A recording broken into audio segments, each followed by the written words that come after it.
Dear students, I am R. Swarnalatha, Assistant Professor from the Department of Management Sciences at PSG College of Arts and Science, Coimbatore. Can we recap what are all the different levels of strategy that we have dealt earlier? Can you get it? Yes. The different levels of strategy are corporate level strategy, business level strategy, functional level strategy, and operational level strategy. In this session, let's look into corporate level strategy in detail. It involves the top level decision making and covers decisions dealing with the objectives of the firm, acquisition and allocation of resources, and coordination of strategies of various strategic business units for optimal performance. The nature of strategic decisions is value-oriented, conceptual, and future-oriented. The corporate strategy sets the long-term objectives of the firm and the broad constraints and policies within which a strategic business unit operates. The corporate level will help the strategic business unit define its scope of operations and also limit or enhance the strategic business unit's operations by the resources they assign to it. Below the functional level strategy, there may be operation level strategies, as each function may be divided into several sub-functions. For example, marketing strategy, which is a functional strategy, can be divided into promotion, sales, distribution, pricing strategy, customer service, and so on, with each sub-function strategy contributing to the financial strategy. Business firms are in dire need to accommodate all changes in dynamic business environment. Top-level management gives utmost priority to keep track with the changes and therefore formulates strategies needed to accommodate changes at the appropriate time. Suitable strategies framed by the top-level management for the overall company to tide over the changes in the external environment, matching the organizational resources and capabilities, are termed as corporate strategy. Corporate strategy is otherwise called as grand strategy. According to Thomson and Katz and Barrell, the 4 E's to address corporate strategy are extend strategy, which is adopting new business model or entering new business. Next is expand strategy, which is addition of products or services within an existing business. The third E corresponds to exit strategy, which is dropping a product or service line or exiting a business. And the fourth E connects to enhance strategy, which is adding functionality or improving a product or service that is currently offered. According to Wheeler and Hunger, corporate strategy are classified into 3. They are stability strategy, growth strategy, and retrenchment strategy. Now let's look into each one in detail. Coming to stability strategy, what is it? Stability strategy or stable growth strategy refers to that strategy meant to keep the organization at its existing level without putting down the performance. An organization would follow stability strategy if it is satisfied with the same product line, serving the same consumers, and maintaining the same market share. If the top level management does not want to take any risk or accept environmental change that might be associated with the expansion, stability strategy will be the option followed. Stability strategy is associated with small, privately owned business which have an established market with loyal customers satisfied with the firm's product or services. If the organization's competitive advantage lies in the present business and market, it pursues stability strategy. Stability strategy is fundamentally a defensive approach followed by the firm to remain in the same position without altering its business operation and competitive advantage. There are different variants of stability strategy. The four different ways are: number one, incremental growth strategy. So what is incremental growth strategy? Under this, the organizations set their objective achievement level, which was accompanied in the past. Next is profit strategy.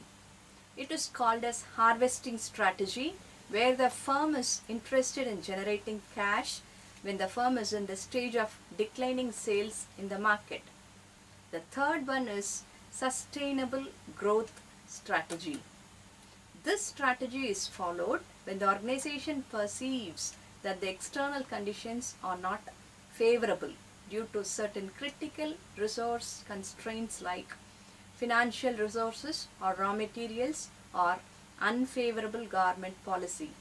The last is the stability as a pause strategy. It is followed by those organizations whose past history is full of growth. For example, many firms in public sector have adopted this strategy because of stringent restrictions in government policy and lack of budgetary support to expand the capacity. Indian business firms related to cement industry, iron and steel industry, coal industry, jute industry and so on have followed this strategy when it faced regulatory restrictions by the government.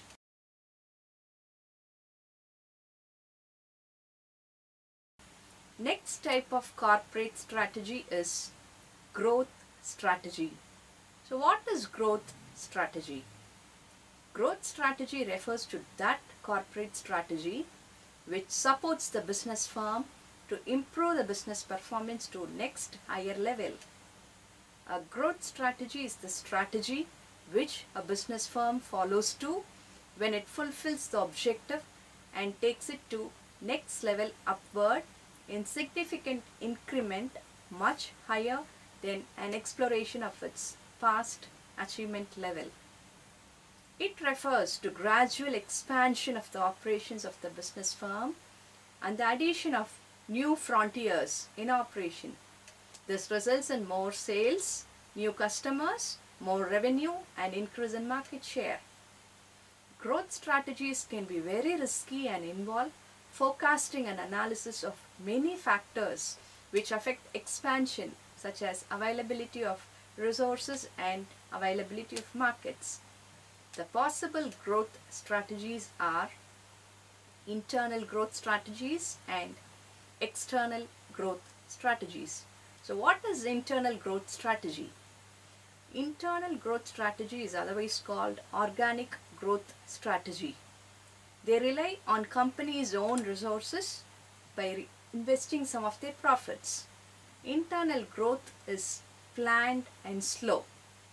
Some of the internal growth strategies are, we'll look into detail later. Before, we'll see what is external growth strategy.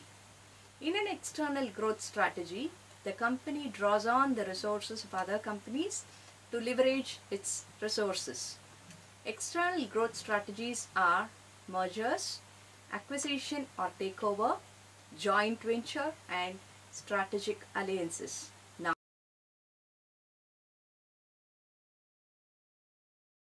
Now, coming to internal growth strategies in detail, we will look into the first one, namely concentration growth strategy.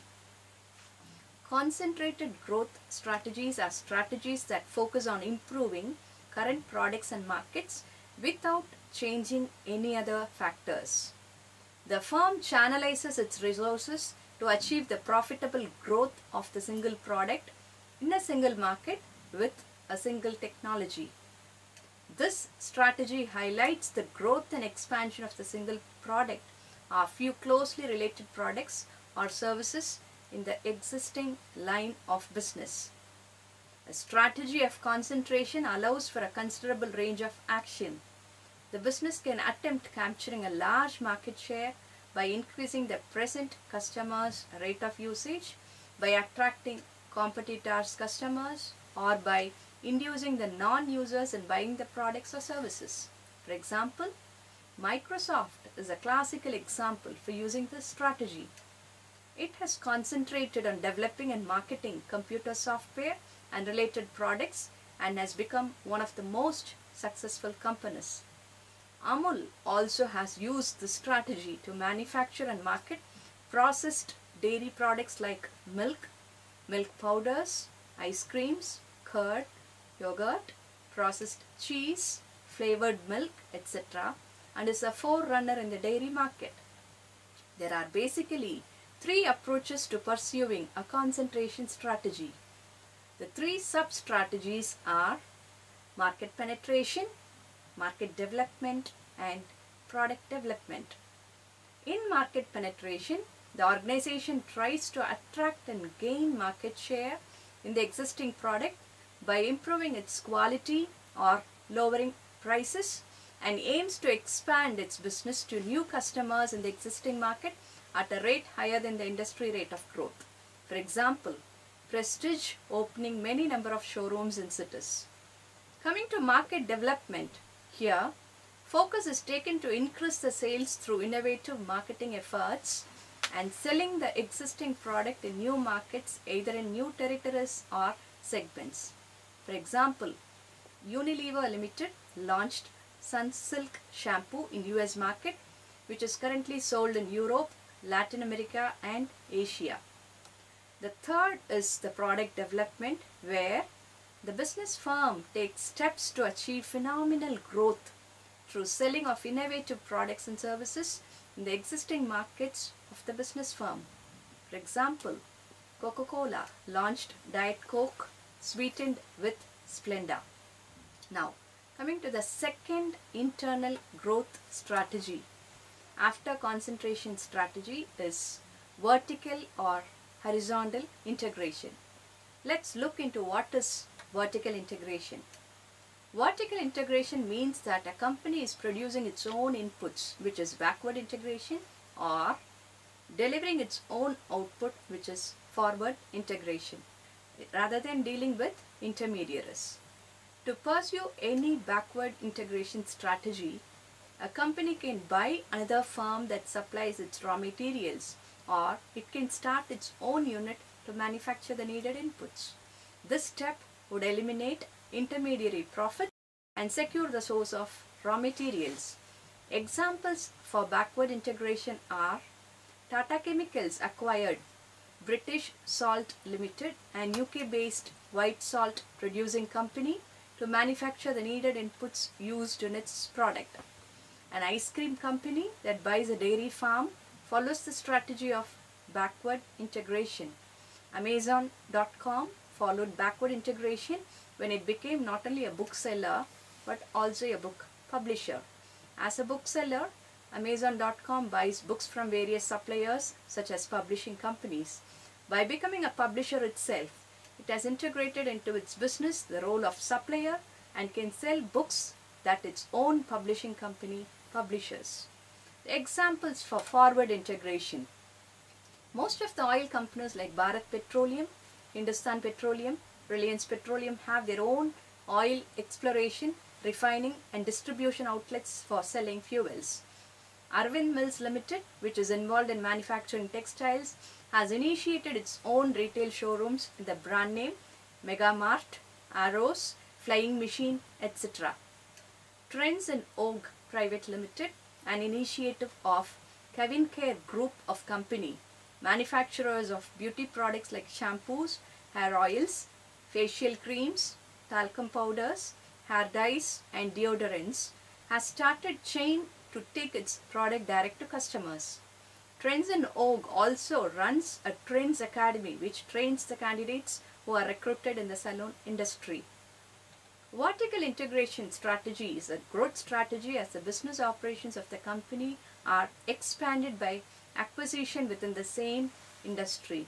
So what is the advantage of vertical integration? It has better cost control, efficient use of inputs, better management of business, and adds competitive advantage to the firm. On the other side, what is the disadvantage of vertical integration.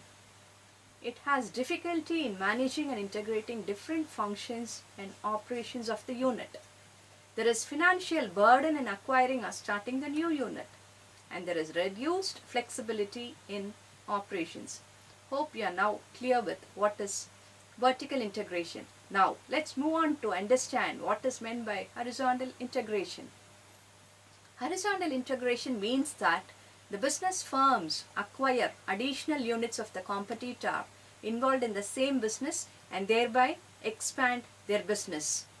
This strategy helps the firm to increase the production level, customer base, market share and profits in the business. It reduces the competition as the firm has hold over the market share and tries to influence the price and quality of the product. For example, acquisition of Tetley Tea in UK by Tata Tea India. Acquisition of Land Rover and Jaguar automobile companies by Tata Motors in 2008. Acquisition of Bank of Rajasthan and Bank of Madura by ICICI Bank.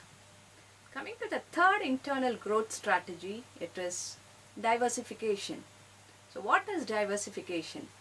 This strategy is concerned with developing new products for new markets through innovation process that are different from the existing business.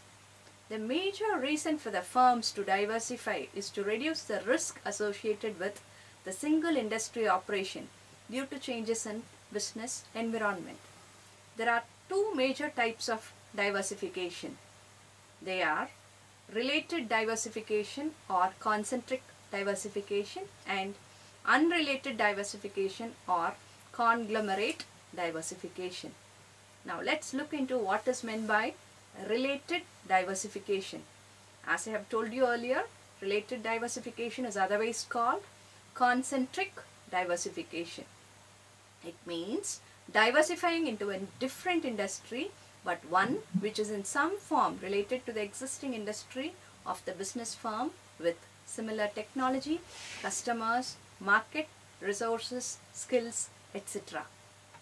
The ultimate objective of this strategy is to achieve synergy, which is achieved when the value of the whole firm becomes greater than the accumulated value of its individual business. Example, Samsung producing consumer products using cutting-edge technology like home appliances, notebooks, cameras, smartphones, and storage or memory devices and so on. All these products require some competences that are similar in terms of technology, markets, resources and skills. Britannia Industries Limited, earlier manufacturing biscuits, has ventured into cakes, dairy products, rusk and bread. Now, coming to unrelated diversification, we happen to see that it's otherwise called as conglomerate diversification. So what is this? Conglomerate diversification is that strategy which enables a business firm to venture into new industries with new products and new customers. For example, TVS Motors, involved in automobiles, has ventured into construction industry. Reliance Group of companies known for heavy industries has ventured into retail business. Bata Company, diversifying from footwear to leather accessories like belts, bags, etc. Tata Groups venture into Titan watch brand and Tanishq jewelry. Fine. Hope you have understood this. Now let's move on to the fourth internal growth strategy. It is internationalization. It is the type of growth expansion strategy which requires the organizations to market their products or services beyond their domestic or national market. What are the reasons for going international by the company? They are globalization, trade liberalization, transport infrastructure, demand for foreign products by domestic customers, economies of scale, favorable government policies and regulations and cost advantage in business operations. The four types of international strategy are: number one is international strategy, which is carrying out business operations in a foreign market. The second one is multi-domestic strategy, which is practicing customization of products to the local demand conditions in different countries. The third strategy corresponds to transnational strategy, which is venturing into a business from a developed country to developing country and initiating the business suiting to local conditions of that country. The fourth internalization strategy is global strategy. It refers to offering standardized products and services across many countries all over the world in an undifferentiated manner at competitive prices. Now, let's move on to see the fifth internal growth strategy, namely digitalization. It is the use of digital media to do business operations and satisfy the needs of customer. It involves different domains like business, social sciences and technology. For example, all e-business ventures like Amazon.com, Flipkart, Snapdeal and so on, which has used this strategy. So now,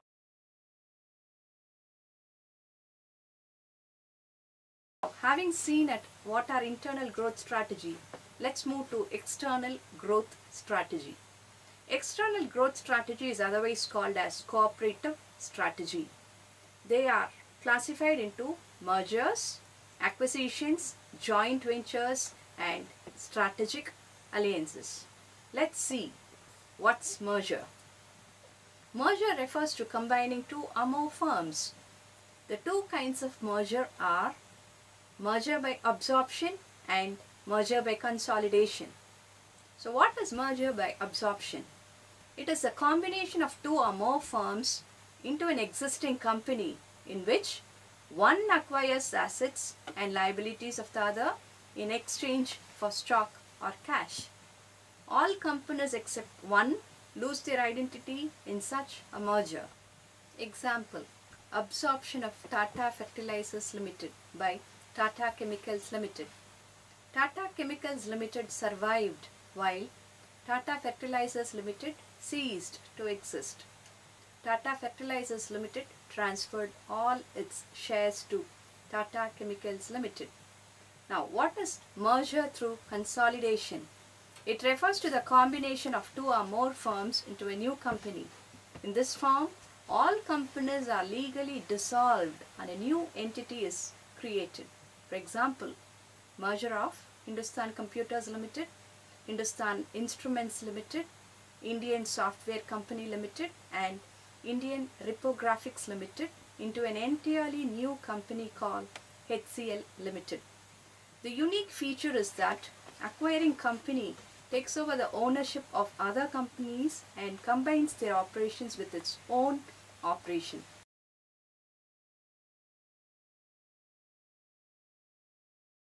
What are the types of merger? Number one is horizontal merger. It is the combination of firms engaged in the same business. Example, merger of Videocon Limited with Thomson Limited. The next one is vertical merger. It is a combination of business firms engaged in different activities like supply of raw materials, production of goods, marketing, etc. For example, merger of Tata Chemicals with British Salt Company UK based white salt producing company. The third type of merger is concentric merger. It is a combination of firms related to each other in terms of customer groups or customer functions or alternative strategies. Example, combination of firms producing televisions, washing machines and kitchen appliances. The last type of merger is conglomerate merger. It is nothing but the combination of firms which are unrelated to each other in terms of customer groups, customer functions and alternative technologies. For example, merger with Walt Disney Company and American Broadcasting Company.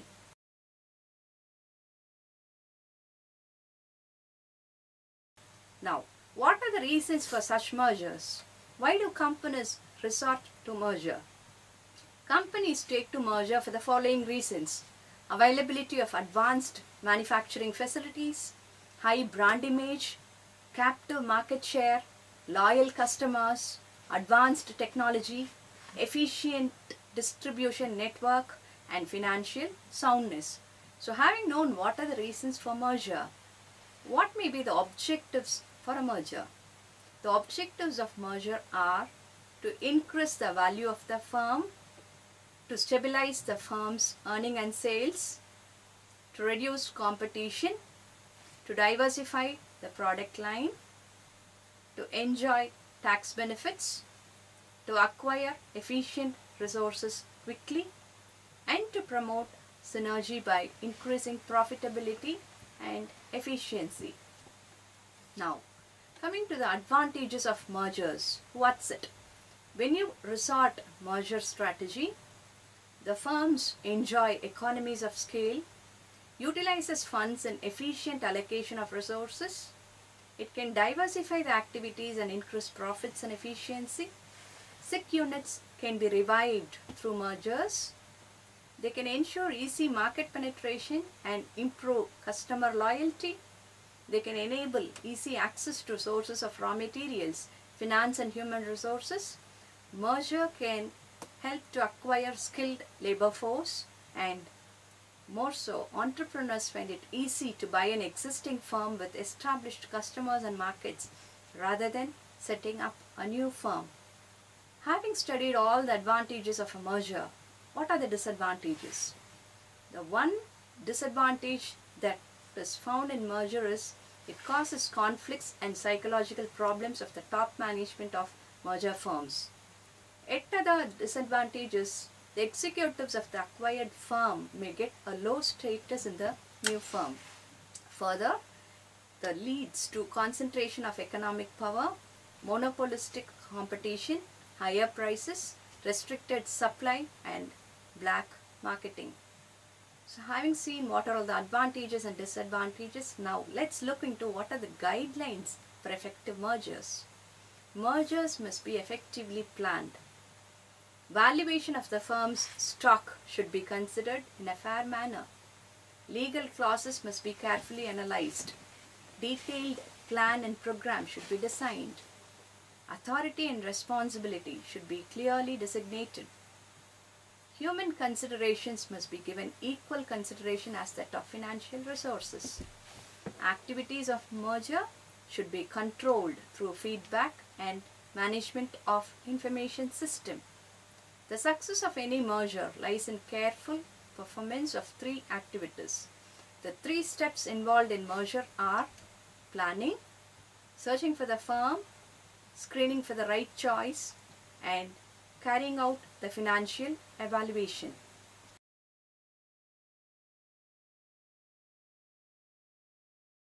The second external growth strategy after mergers are acquisitions or takeovers. What do you mean by it? Acquisition or takeover is an attempt of one firm to acquire ownership or control over another firm.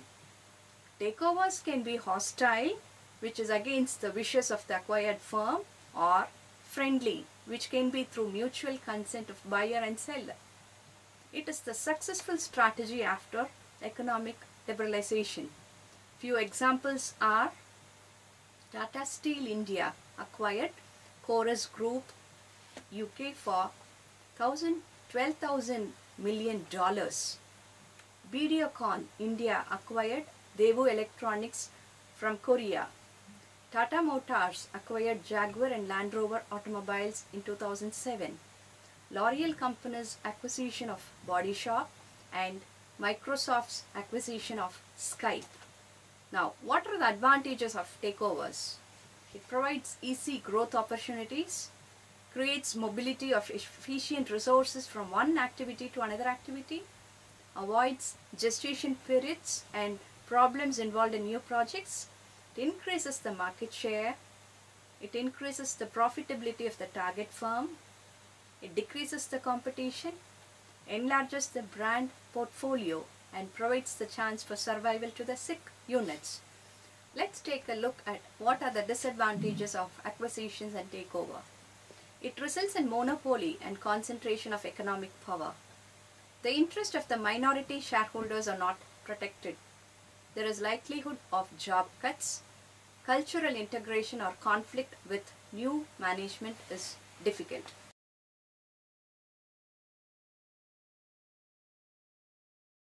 The third external growth strategy is the joint venture.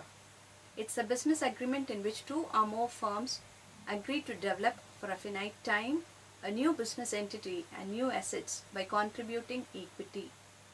They are partnerships in which two or more firms carry out a specific project or business activity. Joint ventures can be temporary, disbanding after the project is finished over a period of time. What are the features of joint venture? It has a scheduled lifetime. It has to be dissolved once purpose is fulfilled after its life cycle. Changes in business environment force the joint ventures to be redesigned regularly. It promotes competences among business firms and develops synergy between firms by accelerating the revenue and new product development.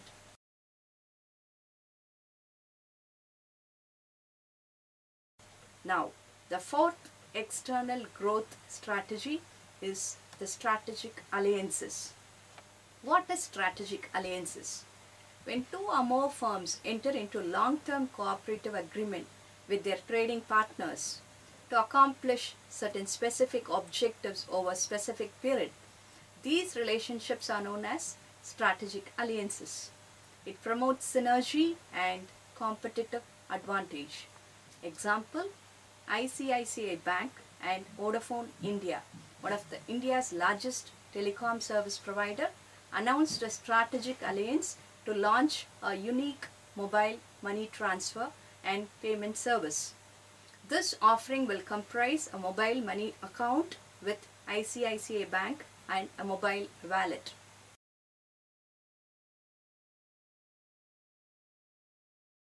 Now, the last type of external growth strategy is the retrenchment strategy. It is a strategy meant to scale down operations and reorganize the business firm or even close down the operations if necessary. This strategy is useful in times of tough competition, scarcity of resources, and declining economy. They are turnaround strategy. This strategy is followed by the firm when there is sustained downtrend in the business performance, which can be caused by external factors and managerial incapability.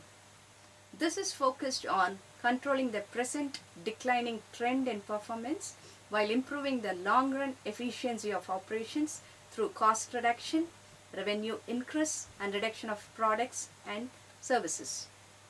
Coming to the next is divestment. It is the process of selling off the units to restructure a company around a smaller but stronger portfolio of business when the units are performing badly. For example, HMT Limited at Bangalore sold their watch division and focused on machine tools. The next strategy is liquidation. What is liquidation? It refers to ending or terminating the business. The company exits its business by liquidating all its assets and ending the business in the existing firm. It may be voluntary or forced option. Hence, the above discussed corporate strategy supports to develop competences and gain competitive advantage for the business firm.